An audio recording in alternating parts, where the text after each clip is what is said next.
SLT Mobitel, the connection. නිවසේ මෙවැනි මතුපිට රැඳෙන විස බීජ 99.9%ක්ම විනාශ කරන විම් ක්ලීනර්ස්.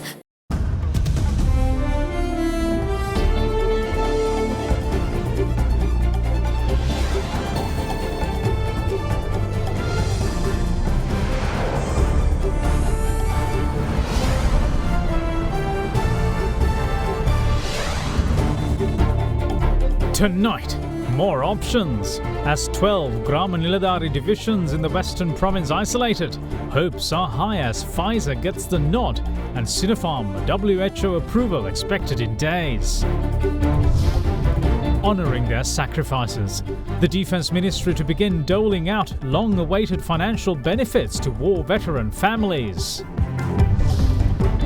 Lucrative opportunity. Sri Lanka is set to offer to host the Indian Premier League following tournament postponement. England is offering to hold the IPL. There is no reason why we shouldn't offer. A global reality. 44% of respondents in a 55-country poll cite the United States as a threat to democracy in their countries. All that and much more coming up on First at 9, this Friday, the 7th of May, 2021. Alcohol අඩංගු hand sanitizer භාවිත කරන්න. ලෙඩ රෝග ඇති කරන විෂ බීජවලට එරෙහිව සටන් කරන්න. හඳුන්වා දීමේ මිල රුපියල් 350යි. From AdaDerana, this is AdaDerana First at 9. Live from Studio 24 in Colombo. Good evening and welcome to First at 9. I'm Dhamike Kanai. Now then, the Ministry of Foreign Affairs has criticised the passing of a bill by the Government of Ontario in Canada yesterday, titled the Tamil Genocide Education Week Act.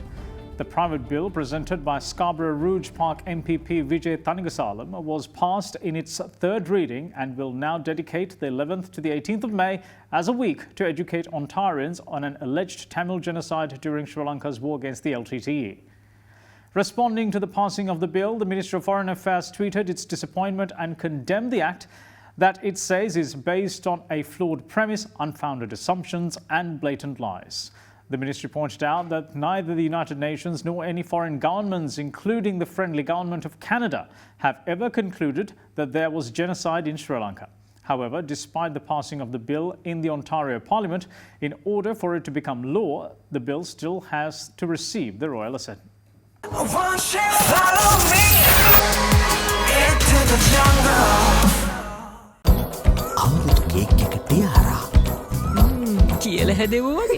Now, as COVID-19 cases continue to be reported in 1,500 range for the past several days, the urgency to put the country's vaccination program into high gear has never been so crucial.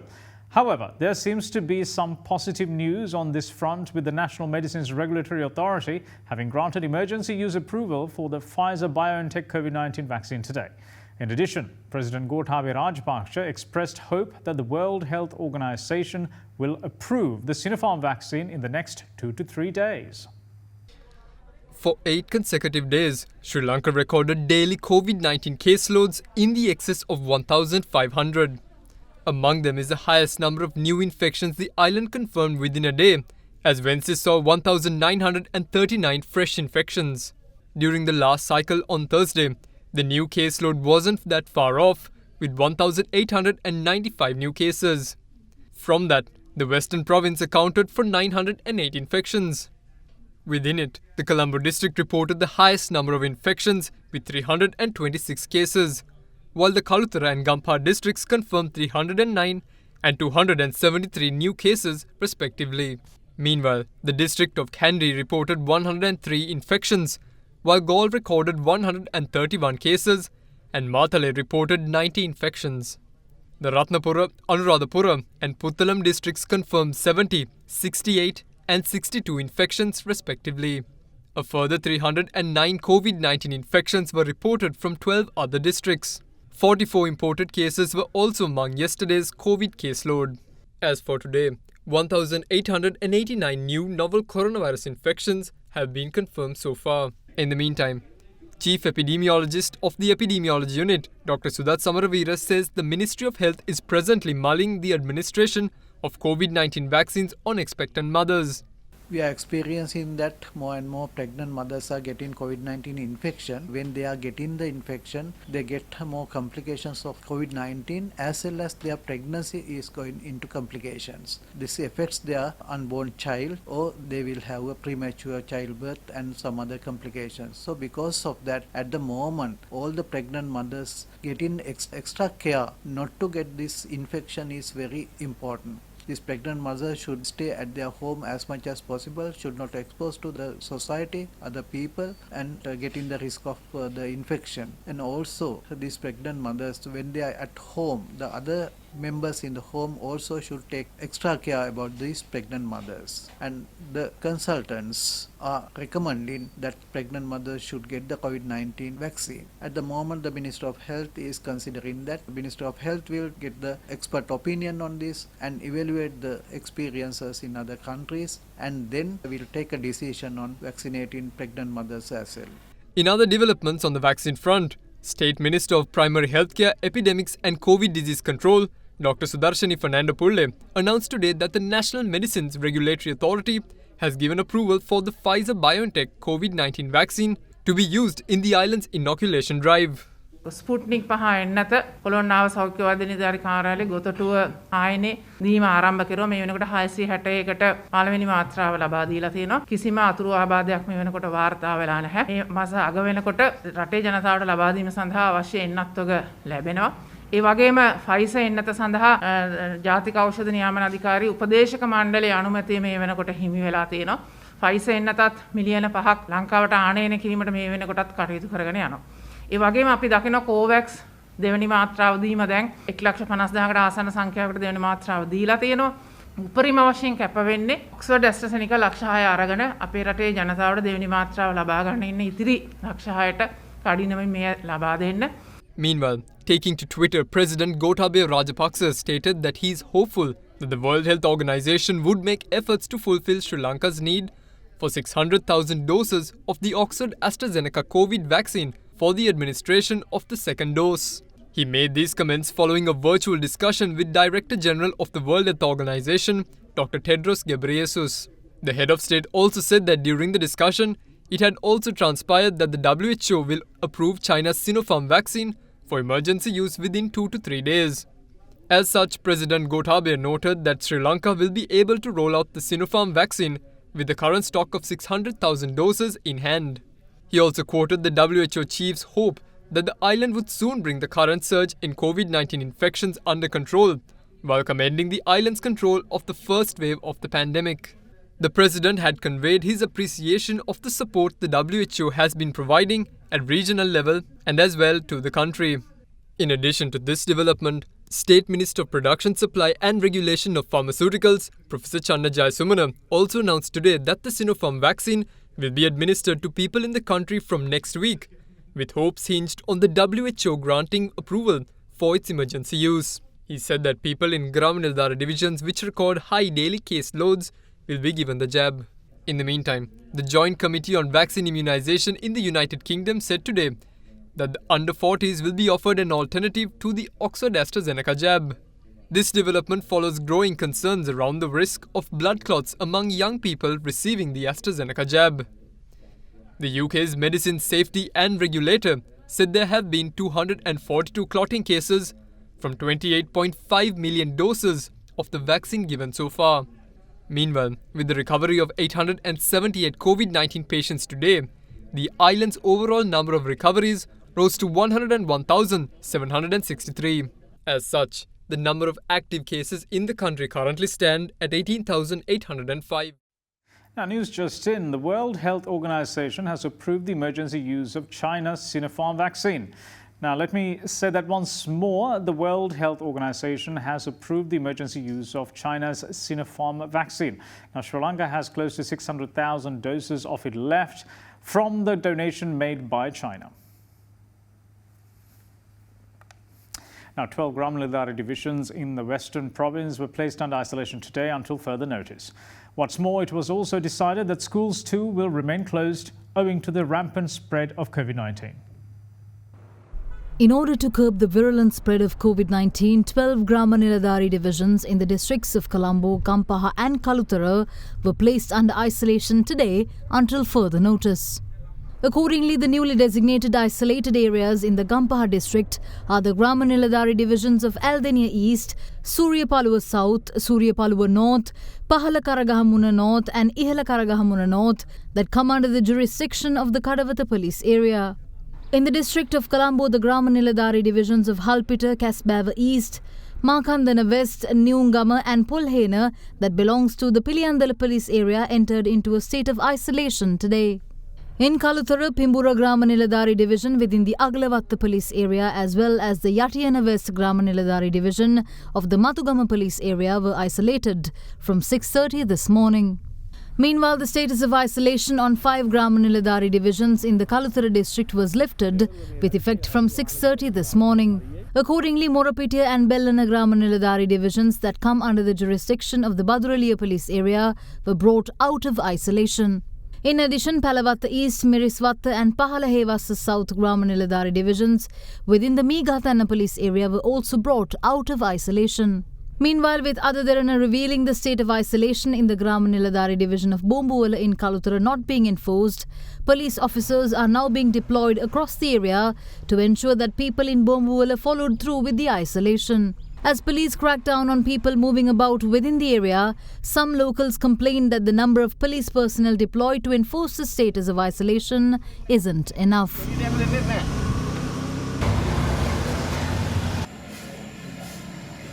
In the meantime, it has been decided to keep all schools, preschools, universities and tuition classes as well as pirivenas closed until further notice, following discussions between the health and education authorities. This was announced by the Minister of Education, Professor G.L. Pires. රජයේ විශාල උනන්දුවක් තියෙනවා අධ්‍යාපන වැඩ කටයුතු අඛණ්ඩව ඉදිරියට ගෙන යාමට. ඒත් පැහැදිලිව ප්‍රමුඛත්වයේ දී යුතුයි අපේ සිසු දරුවන්ගේ සෞඛ්‍ය ආරක්ෂාවට. සෞඛ්‍ය තත්ත්වය හොඳ අතට පත්වන විගස අපි පාසල් හා විශ්වවිද්‍යාල විවෘත කරනවා.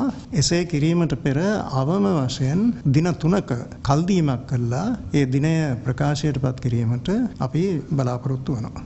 On a separate note, dedicated economic centre in Valisara was closed until further notice today after COVID-19 cases were detected there.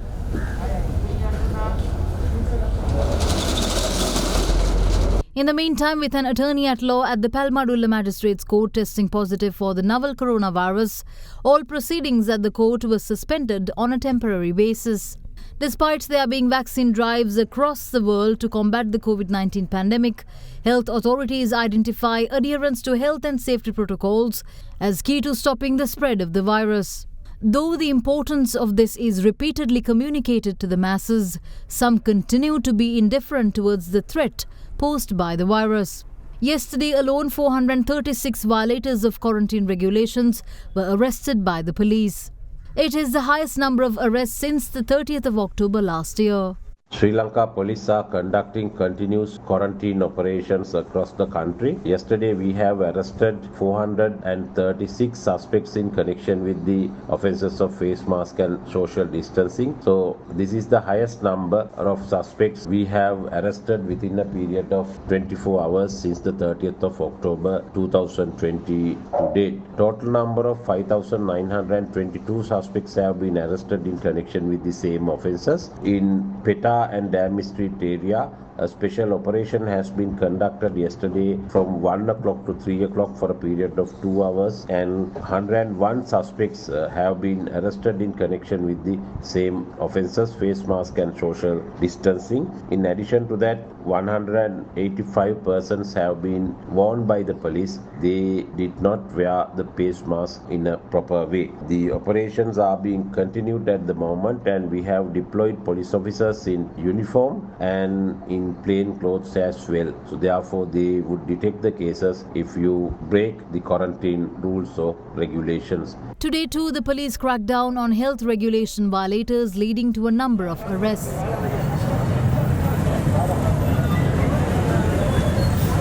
In Bandaragama, police arrested 8 people who were gambling at a house in the area of Gungamua. Steps were also taken to quarantine the family members of those arrested.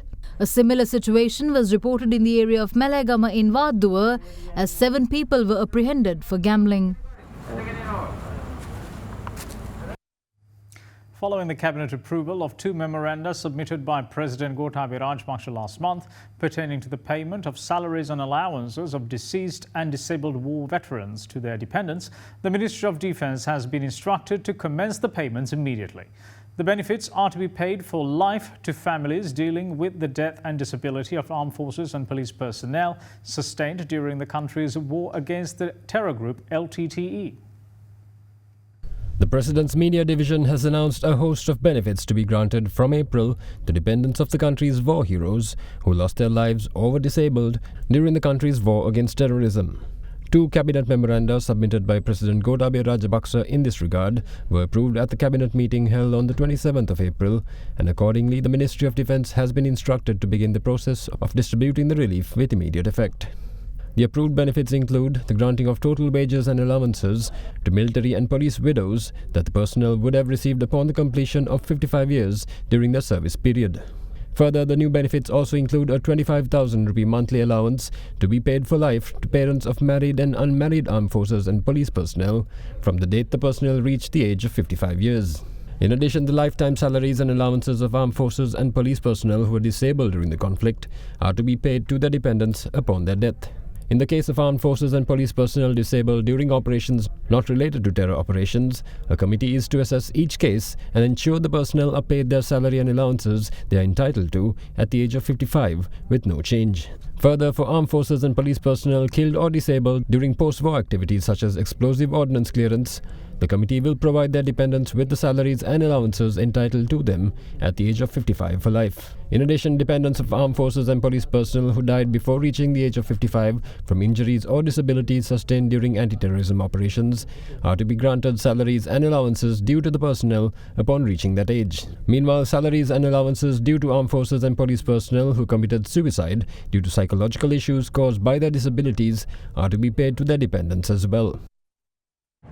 We will see you on the other side of this break. Stay with us.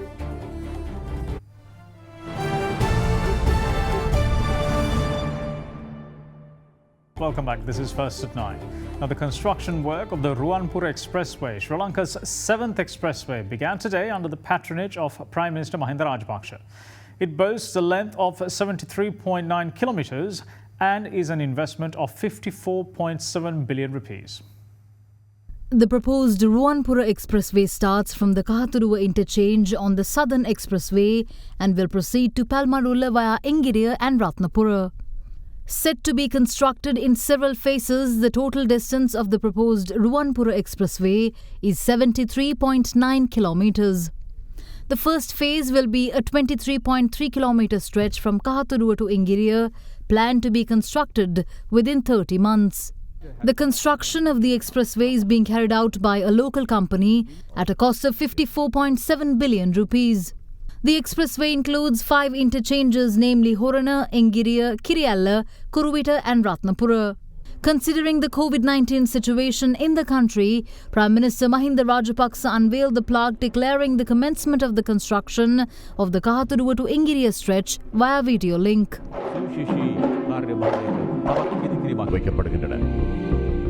This is the 7th expressway to be connected to the country's expressway network. Ruwanpura අධිවේගී මාර්ගයේ වැඩ ආරම්භ කරන්න අපි සැලසුම් කරලා තිබුණේ 2014 වර්ෂයේදී. මුත් වැඩ ආරම්භ කරන්න කලින් මැතිවරණේ පරාජය වෙලා අපිට ගෙදර යන්න වුණා. එයාට තිබුණේ බලය උදුරා ගැනීම වුණාවක් මිසක් රට සංවර්ධනය කිරීමේ වුණාවක් මුන්ට තිබුණේ නැහැ. අධිවේගී මාර්ගය තමයි මේ රටේ වැඩිම විවේචනය වූ ආකෘතිය. හැබැයි අපි ඔය විවේචනය කරපු උදවිය අද මේ අධිවේගී මාර්ගවල සුව පහසුවෙන් එහාට මෙහාට යනවා. අපිට ඒකෙන් තියෙන නියතමානී ආරම්භයක් 2006 වර්ෂයේදී ලංකාවේ පළවෙනි අධිවේගී මාර්ගයේ විදියට දක්ෂිණ අධිවේගී මාර්ගයට අපි මුල පුරන්නේ රටේ යුද්ධයක් තියාගෙන. අද අපි රුවන්පුර අධිවේගී මාර්ගයට මුල පුරන්නේ රට පමණක් නෙමෙයි මුළු ලෝකෙම කොවිඩ් වසංගතයෙන් වෙලාගත් අභියෝගාත්මක අවස්ථාවක. ඔබ දන්නවා කොවිඩ්-19 වසංගතයෙන් ජනතාව ආරක්ෂා කර ගැනීමට රජයක් විදියට අපි ප්‍රමුඛත්වය දී කටයුතු කරනවා. කොවිඩ් කියලා අපිට රට වහගෙන ඉන්න හැකියාවක් නැහැ. රටේ ජනතාවගේ ආර්ථික තත්ත්වය ගැන අපි හිතන්න ඕන.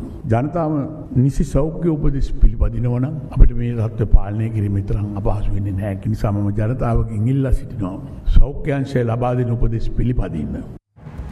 We will see you shortly. Stay with us.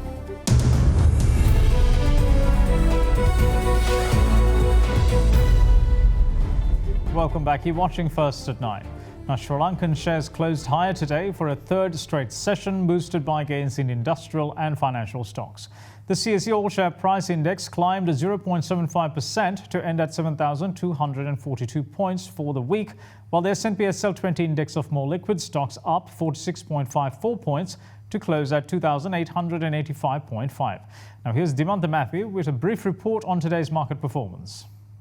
Today we saw again the market being in the green, up by about 53 points. So overall what we are seeing is a gradual improvement in confidence levels. Today is the third consecutive day that the market is in the green, and a couple of days ago we've seen sort of the peak of the number of positive patients, and the expectation is that there could be a certain reduction beyond that due to the lockdowns and the health measures that the government has taken. So that is rebuilding some confidence among the investors, and with it we are seeing buying interest coming back into the market. So with this we are seeing the overall index surpassing the 7,200 mark as well, to close today at 7,242 points.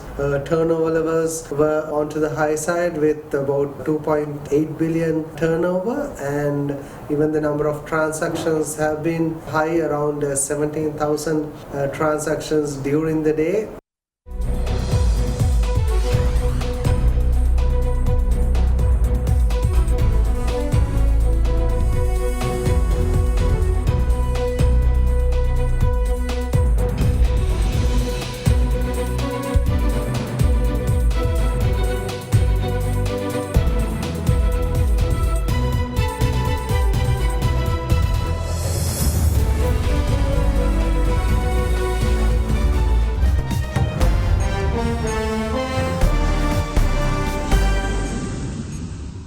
The perception of the United States as a defender of democracy seems to be on the downward trend across the world, as evident in the results of a global survey by the Alliance of Democracies Foundation. The results of the Democracy Perception Index 2021 poll show that 44% of its respondents have voiced concerns that the US threatens democracy in their countries. This perception was reportedly highest in China and Russia, as well as in European democracies. A global poll of over 50,000 respondents from 53 countries has revealed a marked increase in the negative perception of the United States as a guardian of global democracy. The Democracy Perception Index 2021 poll was carried out by the Alliance of Democracies Foundation, a non-profit founded in 2017 by Anders Rasmussen, the former NATO Secretary General and former Prime Minister of Denmark. The survey offered a somewhat mixed picture, with many countries holding negative views about the rising influence of the global superpower, the United States. The report showed that nearly half of respondents in the 53 countries surveyed, that is 44%, voiced concerns that the US threatens democracy in their country. Meanwhile, fear of Chinese influence was reported at 38%, while fears of Russian influence remained at its lowest at 28%. Further, since last year, the perception of US influence on democracy around the world has increased significantly, from a net opinion of +6 to a net opinion of +14. The increase was particularly high in Germany with +20 and China with +16. Countries still overwhelmingly negative about US influence are Russia and China, and closely followed by European democracies. Meanwhile, some other highlights of the survey show that people still have faith in democracy, with 81% of people around the world saying that it is important to have democracy in their countries. However, only 53% of respondents claim that their country is actually democratic today, even in quite vibrant democracies. Further, 64% of respondents have also cited economic inequality as the single biggest threat to democracy around the world. In addition, 48% of respondents in the survey cite the power of big tech companies as a threat to democracy in their countries, with people in the US having the largest concerns of all, with 62%. Now then, Sri Lanka could well end up hosting the remainder of the Indian Premier League after cricket governing body Sri Lanka Cricket offered to do so. The IPL 2021 was suspended early this week after several players and staff tested positive for COVID-19. The Board of Control for Cricket in India is on the lookout for a venue to finish the rest of the matches in this year's IPL, as failure to do so will incur a cost in the excess of $300 million. On Tuesday, the Board of Control for Cricket in India announced the immediate postponement of the Indian Premier League owing to several players testing positive for COVID-19. The BCCI statement said that these are difficult times, especially in India, and while it tried to bring some positivity and cheer, however, it is imperative that the tournament is now suspended and everyone go back to their families of loved ones in these trying times. By then, a total of 29 out of the scheduled 56 league games had been played in this season's IPL. Following the move, the BCCI president, former India captain Sourav Ganguly, said that failure to complete this season's edition of the IPL will incur a loss close to $340 million. With that being the case, it now transpires that Sri Lanka Cricket has expressed interest in helping the Indian Cricket Board to host the remainder of the Indian Premier League. This is just a request because the Ministry is also 100% behind getting sporting events here. This is between September and November, that period. We must show that there are certain successes we have achieved. That is thanks to the coordination of the Army, the Health Ministry and our own doctors. We have maintained on 4 occasions the bubble without it being breached. So for the LPL, then with England, then of course South Africa we went there, and then recently with Bangladesh. We played the LPL during the second wave. We had the Bangladesh matches during the third wave, and we are with our proximity to India. Since England also is offering to hold the IPL, there is no reason why we shouldn't offer. We have proven that we can maintain a successful bubble, so we can offer to hold event like this towards the end of the year. Once we are settled, that is merely the idea. And that's it from all of us here at First at 9. Thanks for watching. Bye-bye.